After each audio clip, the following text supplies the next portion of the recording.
I wandered for many years, and I finally found it. Beer Baba!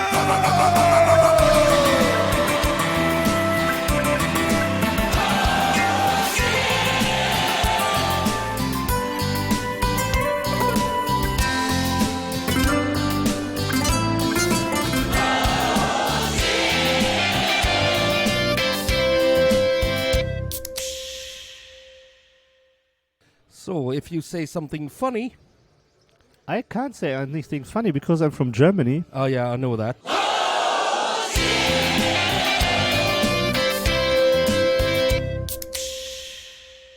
Hi, guys. Welcome to Beer Bubbles, the bubbliest podcast in the world. I've gone on a mini road trip to Uppsala. Yeah. I'm at Taps in Uppsala, and I'm sitting here with Bastian.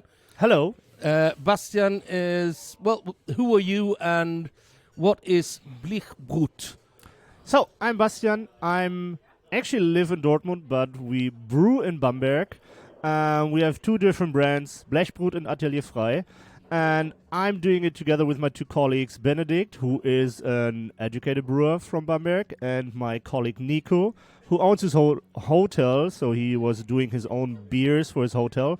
And then there was me, that small little beer nerd, meeting these guys on festivals and telling them, I'm well connected, so I will help you out if you need help. So there we are, a couple of years later, having our own business and doing quite well, I think. Well, Bamberg is known for their smoke beers, and I actually have a smoke beer here. Yeah, so we do. Yeah. Cheers. Cheers. But that's not your main thing, is it? No. Usually we do New England IPAs. So that is how we started, like really putting out like a lot of New England IPAs. Then we slowly were starting with a couple of lager beers with a twist, like oak-aged lager beers, dry hop lager beers. And then we started with our barrel aging program. So we're doing a lot of stouts and barley wines. We have 140 barrels. And we also got our fingers into the smoothie sours. So everything you don't expect from Bamberg, that is what we do, actually. That is quite cool, actually, because to me, when I think about Bamberg, it's all about the, like, Schlenkerla, Maas, Spezial. Of course.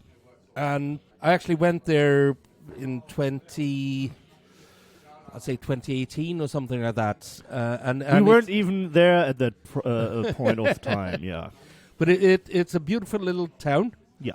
It's got real, like, tradition when it comes to beer. Yeah. But you guys are breaking out of the mold a bit. Yeah. I mean, it's hard to be in Bamberg and competing with these family brewers who were there for hundreds of years. Almost, when you look at Schlenkerla, it's there for almost 600 years. So this is not what we wanted to do. This is what works fine there. But Benedikt, he went from Bamberg to Berlin to London to Paris and then came back to Bamberg. So he got all that experience, like the taste from all these people from everywhere. And of course, he got his hands on a New England IPA and thought, like, this is something we should bring to Germany. And especially to Bamberg, because everybody drinks lager beers there. So the only ale they know is a Weizen beer. So we wanted to add to that scene. And we are doing that already for 4 years commercially. Even 6 years when you think about all these fun years before that. Yeah. The Corona times. Yeah, Corona times were, at the beginning, were fun because the people really wanted to buy these cans. Then it wasn't fun anymore when the people thought, like, okay, this takes longer than expected. But I think we're doing fine, being one of the bigger producers of New England IPAs in Germany. And I hope that goes on while we can add like a little bit more of other styles like our imperial stouts, barrel aging programs, and sours. Yeah, that's awesome. I think it's really cool because it has to be a bit hard to change the minds of people who's been drinking lager all their lives. Of course, and we would say we didn't even succeed with that because Bamberg is a town of 80,000 people. They are quite open-minded, what you wouldn't imagine actually, because it's like one of these old towns. They didn't get bombed in the Second World War, so it really looks old. But they're the people living there are not that traditional as you would think. Conservative. They are not that conservative, yes. So they are open-minded to new things because they already know what they have for like decades. The problem is Bamberg has almost 2 million tourists every year. So what do they want to have? They want to have smoke beers. They want the smoke beers. They want the traditional lager beers. They want it cheap. So the market is not done by the people who live there. It's done by the tourists, which is totally fine. It's just hard for us to keep going on a regional basis. But, I mean, I'm sitting here in Sweden. So we are doing good on the export markets, yeah. Bastian, we need to take a break. Yes. Because I need to go to the bathroom badly. Yeah, no worries. I haven't eaten properly today, so I need to pee all the time. No worries. But keep that thought in mind, and I'll be back in a moment. Of course.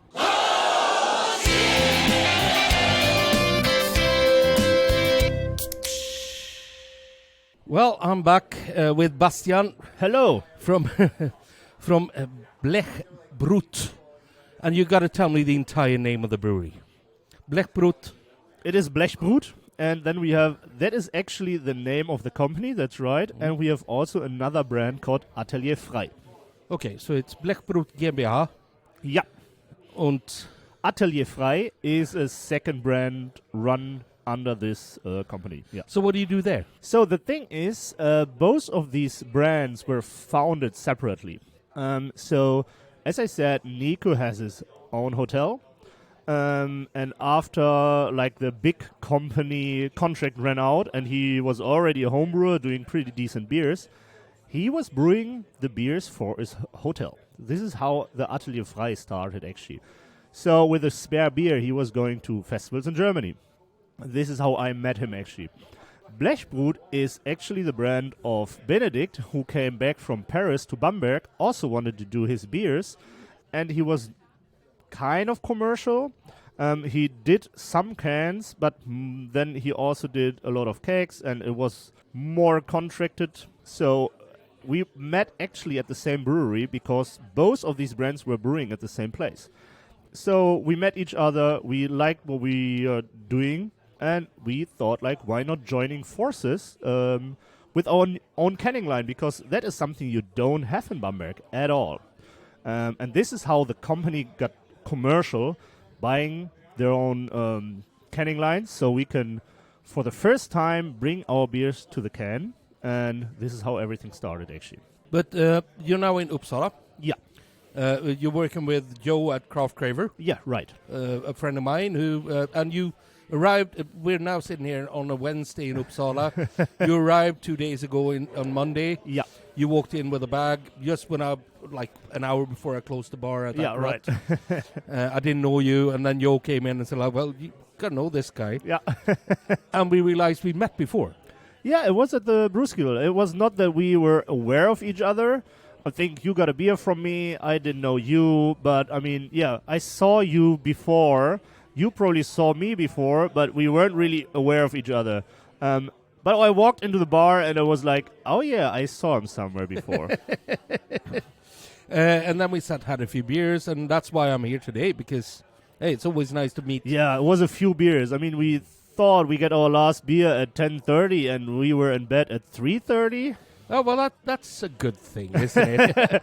Great hospitality. Not for Joe. I spoke to Joe yesterday, and he was a bit tired because he had to drive up here to Uppsala with all the beers and stuff. Yeah, I can imagine that, but he could have said stop. He didn't, so I was going further. So what do you think of your stay here in Sweden so far? Is this your first time in Stockholm? It was the first Uppsala, time in Stockholm, actually, and the first time in Uppsala, but I already had a longer tour through Sweden. I think it was 2 years ago. I was also at the Brewskill in Helsingborg the last 2 years. So, yeah, I know Sweden pretty well, actually. So, it was a surprise that everywhere I go and all the other brewers seeing, like, okay, Blech.Brut and Atelier Frei are coming. So, I see quite some brewers coming to my events. And this is pretty nice because this is, for me, what craft beer is all about. It's about kind of a second family. And to see that all these people having the time to come by and having fun together, this is pretty great, actually. But small brewing is a community. Of course, yeah. It's a way of life for most of the brewers. It's not Right. just a way of an income. It's the way of being what they are, artists, basically. When it's just an income for you, you're probably not working for a craft beer brewery, actually. Well, you're not probably loving your job either. Right. So what's your plan for the next couple of days? So I have a couple of more tap takeovers, actually. So tomorrow I will be in Stockholm again. We'll have a tap takeover at Brewdog. Then we have a small get-together on Friday at the Stockholm Brewing Company. And then I'm traveling further to Malmö on Saturday, going to the Bishop's Arms, having a tap takeover there. And then I have, sadly, to leave Sweden again, with a small stop by at Copenhagen at Warpix, meeting my friend Pete.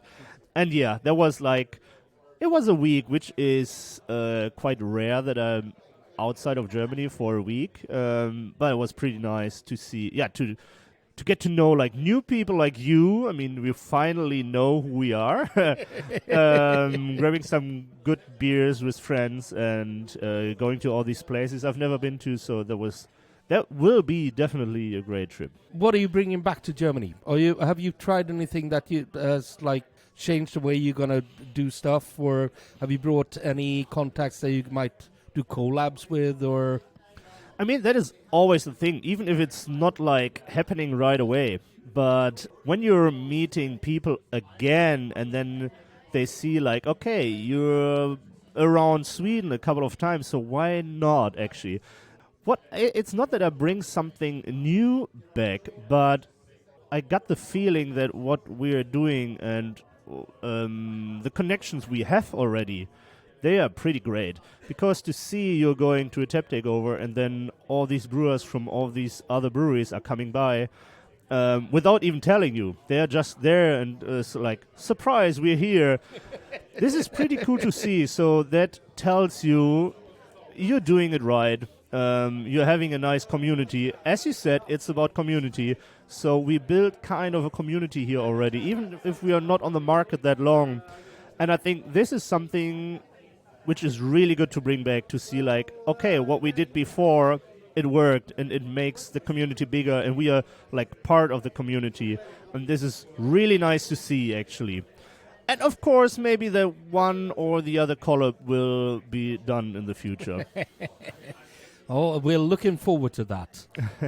The beer scene in going back to since the brewery is located in Bamberg, very traditional area, maybe not as traditional as southern Bavaria, like Munich, and where people only drink lagers. Yeah. What do you see in the German beer scene? Is there a change that people are, because I looked at our coasters down here. It's Frau Gruber. Yeah, of course. Which friends is, of us. yeah. And you have Fürst Viacek. Yeah. You have Also friends of us. and they do new beers. Yeah. Is that something happening now in Germany? Because it is kind of a controversial country when it comes to beer. Yes. Sadly, it's not a big theme. I had already a couple of topics in these last 3 days about it. Somebody told me that the craft beer scene or the craft beer market is about 15% of the whole market in Sweden.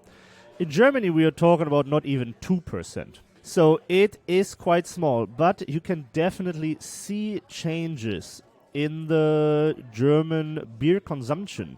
And which is maybe in favor of breweries like us.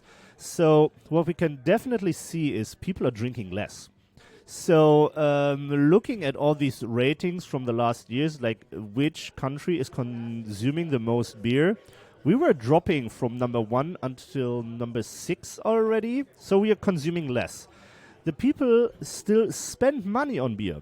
So it doesn't show you that they're just drinking less, but they are spending the same money, which means they are probably spending their money on better beers. They're drinking better beer, which is the catchphrase of my podcast. Oh, that is pretty good, actually. Okay, we are right there. So it's still not big, but the change, you can see the change. And what is a pretty new trend, actually, and I'm observing that quite interested because most popular style in Germany is still the Pilsner. So I think it was around 75% of the production of breweries. This changes quite fast, actually, in the last, I would say, 1.5 years. So everybody is grabbing a Helles now, which is probably the people know who are hearing your podcast, but it is not that dry anymore, not that bitter anymore. It's more drinkable. Some people would say it's a beer for women, which I don't think it is because they are also drinking Pilsner, but this is what you hear in Germany. But that shows me that the people are open for something new, even if it's just slightly different than a Pilsner. And I think this could be good for us. So every big brewery is now brewing a Helles. It's not just like the traditional Helles breweries anymore, which shows that people want... It's not like the Paulaner Helles. Paulaner, Augustina. So Augustina is probably the most known one. Then there's Tegan there, which is pretty well known, or Chiemseer, which is pretty well known. So these are the three big ones, I would say, producing Helles. Now you see it really from the big companies like Krombacher and Veltins and everything. You see a Helles everywhere. And you see the sales in Pilsner dropping like quite fast. And you see that the consumption of Helles is like pretty good. Which maybe brings us to the point that people try something new. And maybe this is good for us, even if it's a small change from a Pilsner to a Helles. It's not a change from a Pilsner to an IPA. But maybe they are more open now to try something new. And that would be great, actually. Do you think, because we had this problem when craft beer boomed in Sweden, that the quality was not really there, always. Yeah.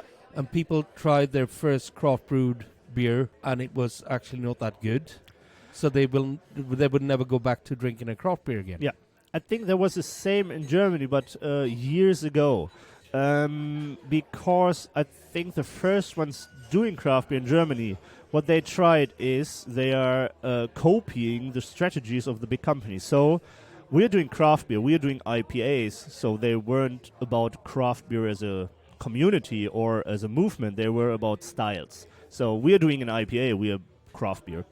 What they try to do is putting them into supermarkets. And what do you have there?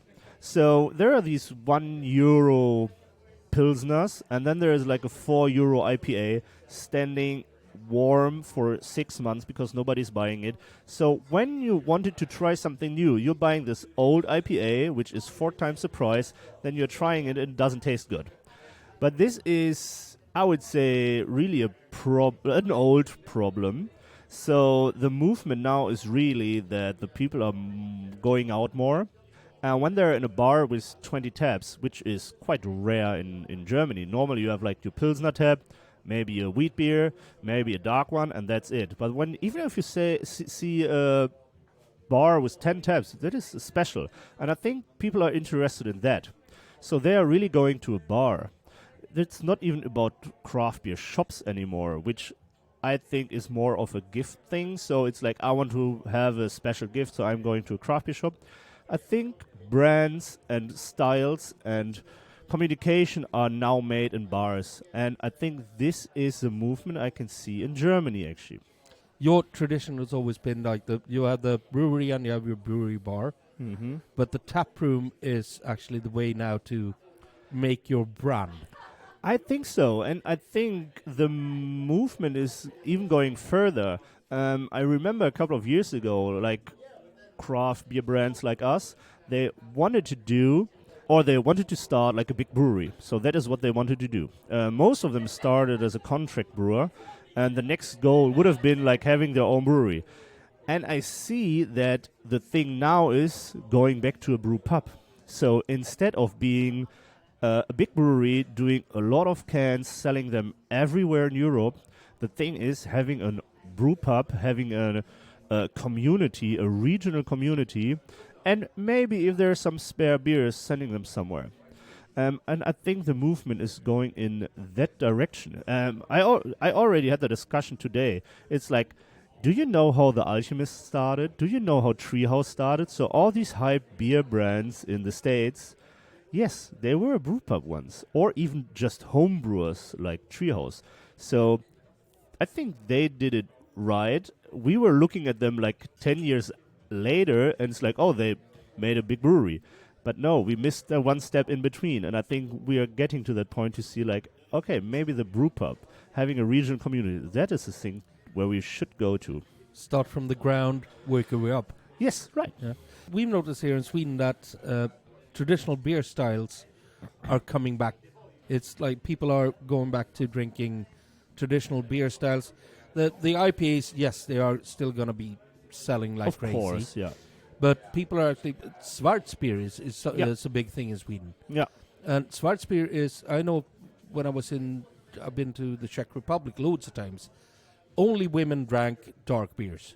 It was a little bit like that in Germany as well. But a good Schwarzbier, that's good stuff. It is good stuff, but you rarely see it. So the German drinkers are more of the light beer drinkers. I remember that situation, actually. There is a friend of us having a brew pub, actually, in Berlin. And he, in my opinion, made one of the best Schwarzbiers you can get your hands on. But nobody really understood that beer. So there is that one of the best Schwarzbiers I've ever had. And it doesn't sell. And that is kind of sad, actually, to see. So, yeah, still, Germany is still a community of pale beer drinkers, mostly Pilsner, maybe Helles. And when they are looking for something else, they are going for the IPAs. So it's also the thing like you have in Sweden. I know that Stone started up in Berlin a few years back. Didn't work. Yeah. Sold it to Brewdog. I don't think it works still. I think they're doing pretty well, actually. I mean, it was two completely different things they did there. Was Stone too early? No, Stone wasn't too early. They were... I mean, I don't know if you know the story, but when Stone opened up in Berlin, they, on one hand, put a lot of money in there, so they didn't start in a smaller scale. And they came here, and I remember that introduction in Berlin. So there was a table full of traditional German lager beers. And what they did were throwing like hundreds of kilos big stone onto these beers. And Greg Koch said like, yeah, we are crushing the German lager beer scene. Oh, God. That was stupid, like really stupid. So it started very bad, because this is what we don't like in Germany, telling us we were wrong all the time. So Stone Brewing was not really doing good, like at any point of the time. So they made a lot of debt, actually, and they didn't even sell it to Brewdog. But, I mean, there are rumors they just gave it to Brewdog, so they don't Well, lose. they had to sell it, but it was at a nominal sum or something. It was, I mean, the rumor is they gave it to them for €0 because they were losing money every month. So what Brewdog did, and I think that was a really smart move, and maybe a lessons learned from what Stone did, is like, the first thing they did was a German-style series. So they did a Keller beer, they did an export, dry hopped, oak aged. I don't remember, but like with a twist. And they even got the community involved to vote on what should be like the new series we are having on a regular basis. And I think that worked way better. Brewdog is also, in my opinion, better at adapting to a market. So they are brewing a lot of different styles, and they see what people drink and do that. And Stone tried to push their core range beers onto the German market. And let's be honest, I like Stone beers, but they have quite a character. Well, they have a beer called the Arrogant Bastard. but also comparing Stone to Brewdog. Brewdog had actually went into other markets before. This Yes. was Stone's first venture outside the US. Right. Bastian, I'm going to cut this short. I'm not cut this short, but well, you need to get back to having some more beers. I need to get back to having some more beers. Yeah. But I always have one more question at the end of the podcast. Of course. And this is probably going to kill you because it's the worst question in the world to someone who loves beer. Yeah. You're going to die today. The Grim Reaper is standing behind you, telling you that you can have one more beer before you die. just one glass of beer, any beer in the world, any brewery in the world, in production, out of production, doesn't matter. He'll bring it. But you can have that beer before you die. What would that be? Of course, a milkshake IPA. No, just kidding. So there's that one beer I always admire, and I'm so glad that it's in production for so many years. And that is a dry hop Weizenbock from Schneiderweisse, which is kind of a New England IPA in my opinion. We talked about this 2 days it on ago. Monday. Yeah, right. Because I was never a beer drinker like back in the days. So then I got into pale ales, but it was like West Coast pale ales. So they were still too bitter for me. And then a friend gave me that beer, and it's like, yeah, this is what I want to drink. It is juicy, it is creamy, it is tasty. That was a great beer, and I'm admiring that beer, and I think it made the path for like the New England IPA. Actually, I mean, for the German scene. Well, basically, it is a New England IPA because it's wheat in it. It is wheat. And it is dry hopped. It is hoppy. It is fruity. To call it a wheat beer in Germany, it has to have 50% wheat beer, which is not the case in most of the time of the New England IPAs.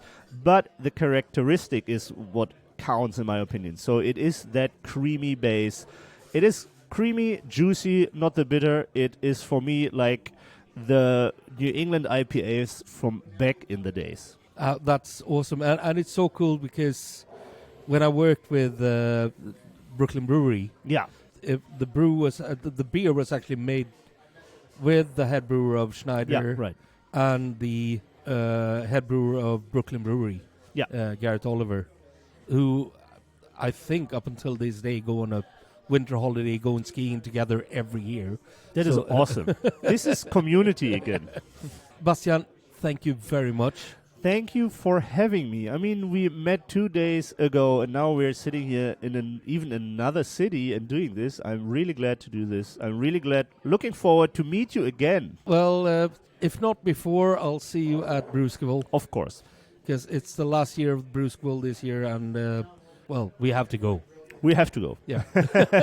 Bastian, thank you very much. Thank you, CC. And guys, have a great night. Whatever you do, drink better beer. Yes. I wandered for many years, and I finally found it. Beer Baba!